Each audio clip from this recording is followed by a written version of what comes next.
E se tão belo é falar dessa grandeza aqui, livre será o gozar a graça que existe ali.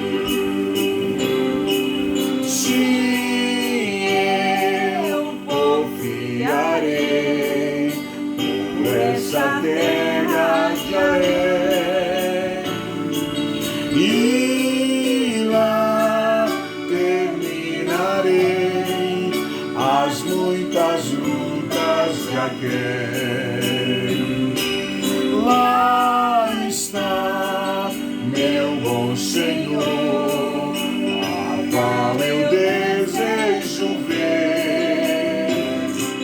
Ele é tudo pra mim e sem Ele eu não posso.